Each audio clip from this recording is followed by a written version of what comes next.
Okay, little introduction to Bike 4.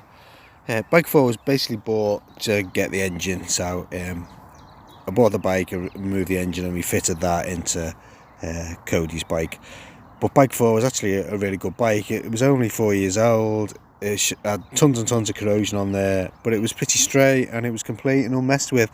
So I've actually decided that I'm going to restore Bike 4 and we'll put Bike 4 back together again. We'll take it apart and we'll clean everything up, repaint everything, and we'll fit it all, fix all the little faults with it and put it all back together.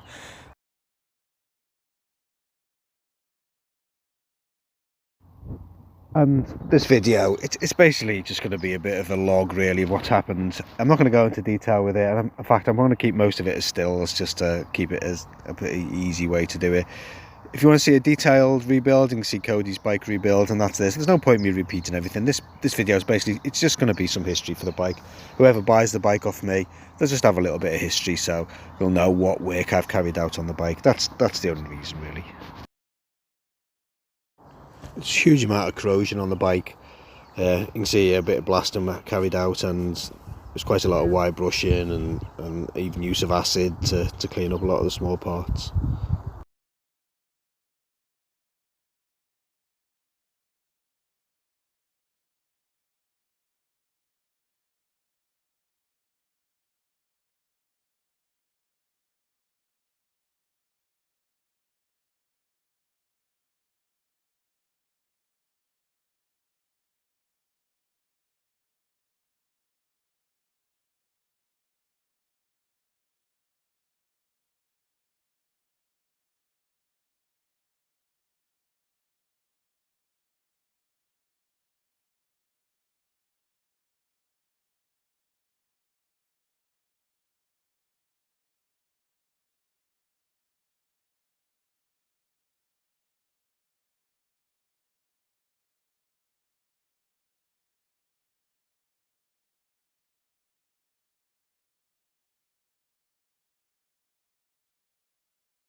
Okay, slightly happy with that. It's come out okay. Lovely line in there from the masking underneath. We need to pull that mask off soon. I'm going to give that another 10 minutes or so and I'm going to pull the mask off, but I'm really happy with that. That's come out really smart. It's probably about best bit of spraying I've done.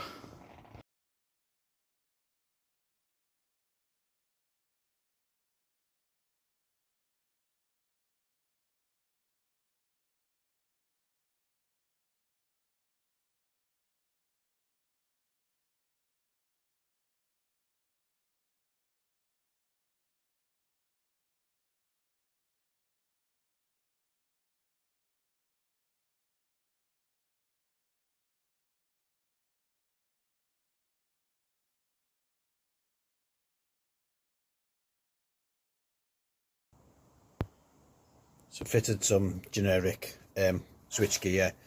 Couldn't find any switch gear. It's pretty expensive on. I'm not paying 30 odd quid a grip. They're not that good a quality, so I've just bought some off eBay. Just a matter of rewiring them.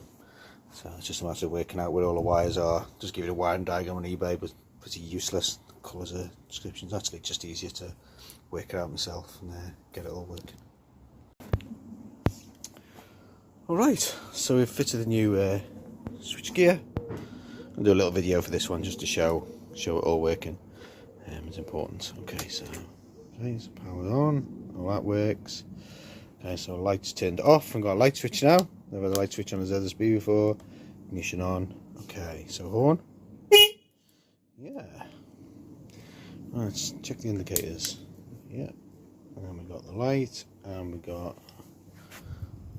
yep. And the right indicator, yeah, nice and bright. Indicator nice and bright. Excellent. Okay. Do we have a stop lamp? We do. Okay, that's working. Right, we can't test the start button, but we can put a meter onto the solenoid and we check that, and we've definitely got power there, so I think that's working. Right, flasher, yes, no headlamp bulb in, of course, but we can see the blue lights coming on. I've checked it with a meter and we've got power at high beam. Alright, so let's turn side lights on. Okay, we've got no headlights in, but I've checked it with a meter and we've got power on the brown side lights. Right, and now headlights. And again, we've checked it with a meter, it's good, but we should get the high beam light. And we do. Right, I'm really happy with that. Flasher, oh yeah, I've no flasher. Cool, right. Okay, so here's all the work. You can see the quality of the work, it's all properly done. And all the changes are on the control side, not on the bike side. So if somebody wants to come along at a later point and put the original controls back on, you can just plug them straight in. I've changed none of the existing bike harness. It's all on these end of the controls, on these end of the wires. You can see what I've done. Yeah, see. Okay, happy with that.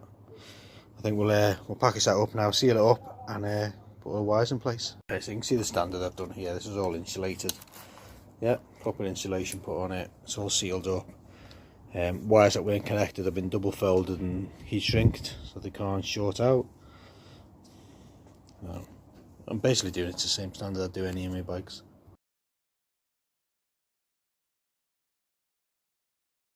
And a headlamp. Looks really smart. Aftermarket headlamp unit. And this is what the bike's looking like now. So it's pretty much done really. The tank's done. It's just not fitted at this point.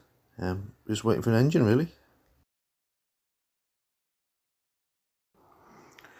That's the return pipe fitted to the tank and the fuel tap. You can see there's new clips fitted throughout and all the pipes checked. And in this picture you can actually see which way round the fuel gauge goes. It's quite awkward to fit really, so it's quite a useful picture. Right, so I managed to find a decent engine. I'm really happy with it. Extremely low mileage.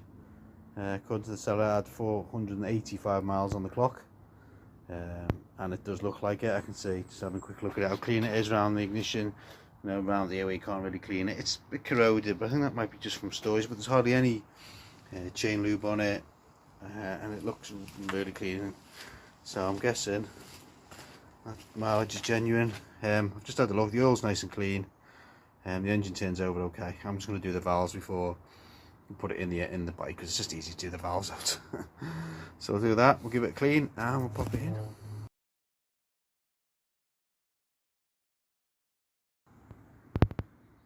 So I think we'll break this video. It's getting a bit long, so I think we'll break this video into two, and this will be probably a convenient spot to do it. So motor's all checked, done the valves, checked all the valves. I'll probably just change the oil before it goes in, just to make sure that the drain plug's good. So that'll be a good thing to do. So we'll leave it there, and we'll see you in the next one.